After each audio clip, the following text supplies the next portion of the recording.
Hello guys, welcome back to another episode of Chris channel.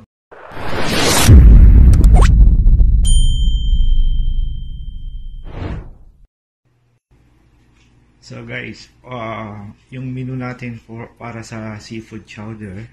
So, nag-chop na ako ng carrots. This is only one piece of carrots. Kinap ko into cubes, maybe little cubes like that. And half of onion as well, and a flour, so maybe 3-4 tablespoon of flour.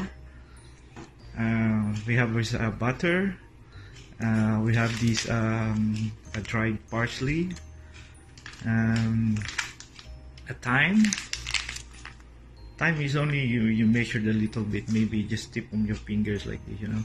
And dried parsley as well. Of course, we have this bacon. We have a garlic, at least 2 pieces of garlic. We have this parsley as well, which is the yung mga dahon niya. And then this only optional yung ating scallion.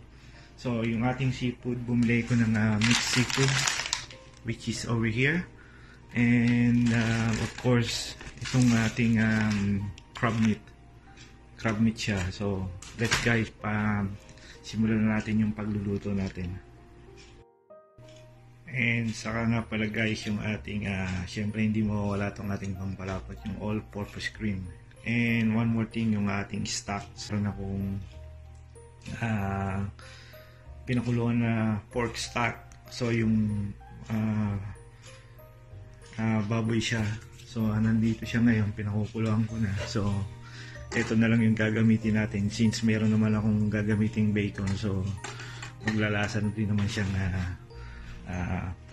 pork. So let's see how it goes guys. So let's start cooking now. So guys, yung first thing natin ilalagay is yung ating bacon. So make sure na medyo mainit pa yung ating kasirola.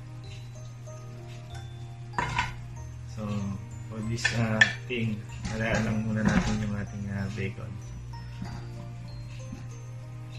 This is nakat ko na siya.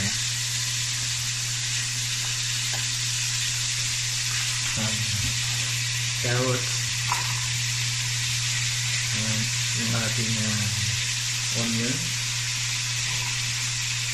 So yun lang guys, sabay lang sa lahat yan.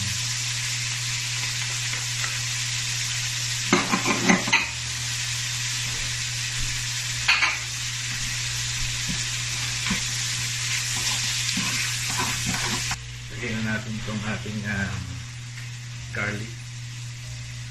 After this guys, ilalagay na natin yung ating flour.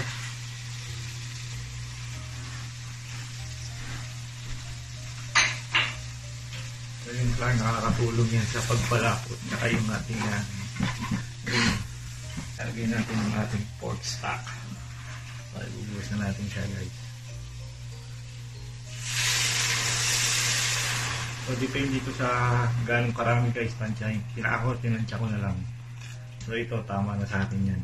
Yung ating yung crab natin, nalagay na natin siya. Yung ating seafood, medyo yung pasang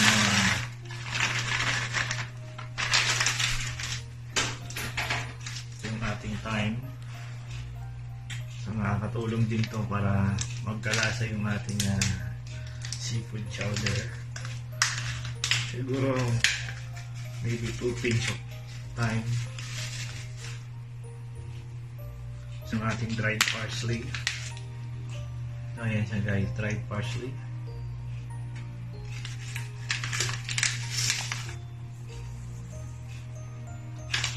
Maybe 2 pinch as well. All-purpose cream. So ito na siya guys. Yung ating parsley. Para magkakulay lang siya.